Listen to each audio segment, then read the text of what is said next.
The Revenant was a product of the tireless efforts of an unbelievable cast and crew I got to work alongside.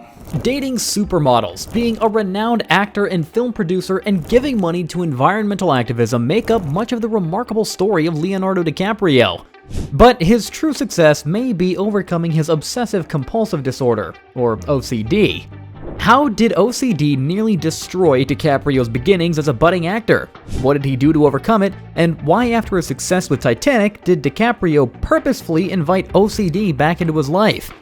The answers await in Fame and Fortitude, where we explore the inspiring success stories of famous personalities while decoding their drive, an incredible personality assessment tool that helps uncover our inherent motivation and gives strategies to effectively overcome life's obstacles. When legal secretary Ermelin Eidenbergen felt the kick of her baby in the womb while looking at Leonardo da Vinci's creative works, she instantly knew the name she would give her child. Leonardo Wilhelm DiCaprio was born in Los Angeles on the 11th of November 1974 in a neighborhood surrounded by drugs and gangs. Though his parents would divorce prior to his first birthday, DiCaprio was brought up in a loving, stable atmosphere with his mother teaching him languages and his father, comic book author George DiCaprio, exposing him to a creative atmosphere, often with visits from artists like Matt Groening and Timothy Leary. It was obvious that DiCaprio would be an entertainer from a very young age. "I love joking around with my parents," he remembers. "I like doing my own little homemade skits. Dancing and singing would put a smile on his parents' faces."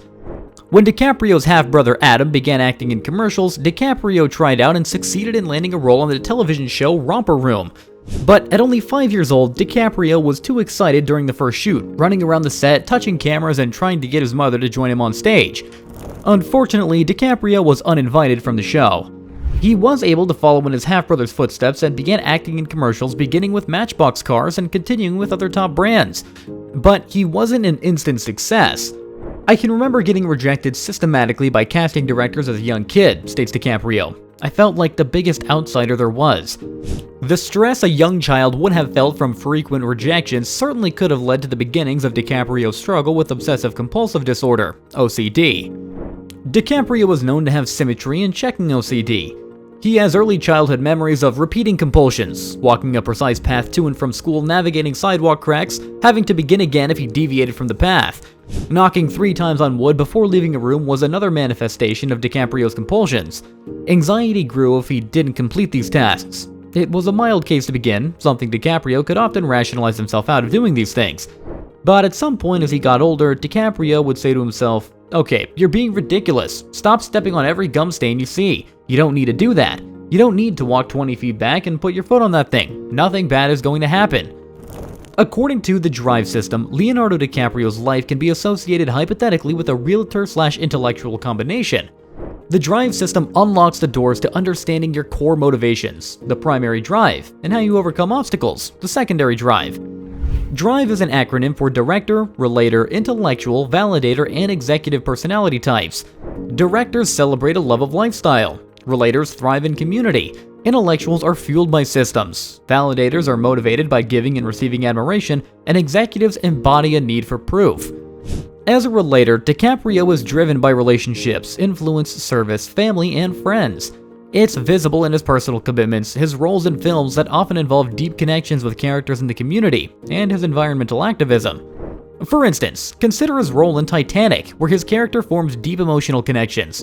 Or notice his real-life dedication to environmental causes, reflecting a deep connection and service to the wider global community. His secondary drive is intellectual, motivated by knowledge, learning, high standards, and organization. We see this through his diverse filmography and his commitment to challenging roles that require in-depth knowledge and learning about the character he portrays. Moreover, the meticulousness as perfection he brings to his roles indicates his high standards and organized character, traits often seen in those with an intellectual drive. DiCaprio had considered quitting acting because of his diagnosis, but by leveraging his intellectual drive, DiCaprio was able to navigate his struggles with OCD, and by doing so, he was able to continue to fuel his relator drive while becoming an actor. DiCaprio was finally able to break into television acting with his roles on Santa Barbara, Growing Pains, and The New Lassie. A fan base began to grow from Growing Pains, and agents began taking notice in 1989. His first film was Critters 3 in 1991, and then a more serious, dramatic role in The Boy's Life, starring Robert De Niro. DiCaprio reflects, "I remember every single detail. Everything was so new to me. Watching Robert De Niro on set, seeing his dedication was one of the most influential experiences of my life. The passion for learning from other actors is DiCaprio's relator drive, pushing him forward to greater and greater success. Furthermore, the relator drive shows up in his in-depth character studies, as was first deeply demonstrated in 1993 with What's Eating Gilbert Grape. Though at almost 20 years old now, DiCaprio took the role depicting a teenager with intellectual disabilities. Using his intellectual drive, DiCaprio began systematically studying his character's diagnosis.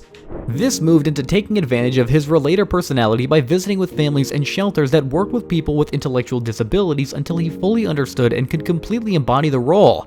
DiCaprio's dedication got him a nomination for an Oscar and a Golden Globe, and by the release of Romeo and Juliet, DiCaprio had fully made it in Hollywood.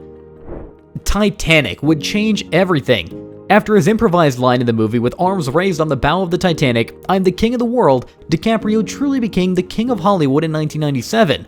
His sibling relationship with co-star Kate Winslet would be a lifetime connection, with DiCaprio even walking Winslet down the aisle at her wedding. Now DiCaprio could choose the roles he wanted. His drive to success was not for money, but for the love of acting, satisfying his relators' need to know his characters and learn from the other actors in his films.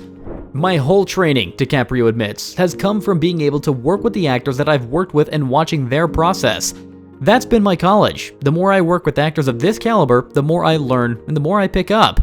Yet, as his star burst into the stratosphere, his OCD crept back into his life. The role of Howard Hughes, real-life business magnate and pilot in The Aviator, was a fascinating challenge for DiCaprio. Using his intellectual drive, DiCaprio studied Hughes for over a year. "No one seems to be able to categorize him," DiCaprio stated. "He was one of the most complicated men of the last century." It wasn't until he discovered that Hughes suffered from OCD as well that DiCaprio was able to fully embody the character. Though he had used therapy and mindfulness to get a better grasp on his compulsions, DiCaprio fully invited the intrusive thoughts back into his mind. In an interview with Britain's Daily Mirror, DiCaprio explained, "I let it all go and never listened to the other voice. I remember my makeup artist and assistants walking me to the set and going, 'Oh God, we're gonna need 10 minutes to get him there because he has to walk back and step on that thing, touch the door, and walk in and out again.' I let myself do it because I wanted that to come out. I was trying to be that character, but it became really bothersome, and it continued way after the filming. I can talk myself through it, whereas Howard Hughes couldn't do that and people with hardcore OCD can't." DiCaprio's seemingly over-the-top dedication to perfection in his roles has always guaranteed his movies will be spectacular. And finally, with the release of The Revenant in 2015, DiCaprio's suffering of embodying a character through extreme cold conditions led to his first Oscar win. The drive system offers some insight into concrete strategies one can use to overcome personal obstacles like Leonardo DiCaprio has so brilliantly done. The 3 R's of recovery, reassess, realign, and re-engage, are strategies designed within the drive system to navigate when one's drive feels offended or challenged. The goal is to transform frustration and exhaustion into personal growth and fulfillment. Here's how the 3 R's of recovery can be applied to Leonardo DiCaprio's journey as a relator intellectual overcoming his OCD. Reassess. As a relator, DiCaprio has always valued deep relationships and influence. At the onset of his career, unsurprisingly, his OCD compulsions might have threatened his ability to form those relationships and wield the influence he was rapidly gaining in Hollywood. His OCD symptoms could have posed a risk to his social interactions. For instance, the need to step on gum stains or walk through doorways multiple times could have constructed an awkward environment hampering his ability to form strong relationships. In his case, the first step towards recovery was reassessment. DiCaprio had to confront and acknowledge his OCD was impacting his ability to relate with those around him, both in his personal and professional life. Recognizing something was awry is the first step towards the solution. Realign. Coming to the second R, realign. Once DiCaprio identified how OCD was impacting his primary drive as a relator, he had to calibrate his actions accordingly to his secondary drive.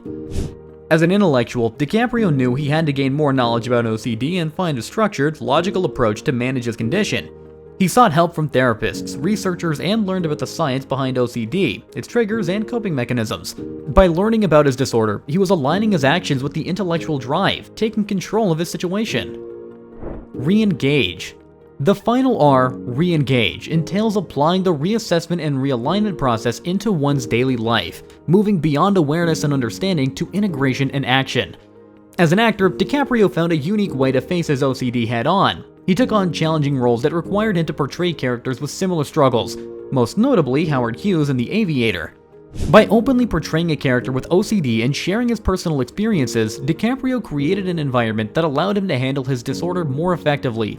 Simultaneously, he engaged with communities, using his influence as a relator to advocate for mental health awareness and support. By incorporating the 3 R's, reassess, realign, and re-engage, into managing his OCD, DiCaprio exemplified the power of understanding and leveraging one's drive in overcoming personal obstacles. Leonardo DiCaprio is a perfect example of using drive to navigate one's struggles. Whether you're a fan of his work, someone living with OCD, or simply interested in how someone leverages their drive, his journey provides enduring lessons. Remember, understanding and acknowledging your drive is key, but equally crucial is using that knowledge to grow, fight personal battles, and influence the world positively. If DiCaprio, a man with a relator intellectual drive living with OCD, could do it, then so can you. Until our next video, keep learning about your drive, and remember, everyone has an extraordinary story. Let's keep honoring and learning from them. Be sure to stay with us here at Fame and Fortitude by subscribing today.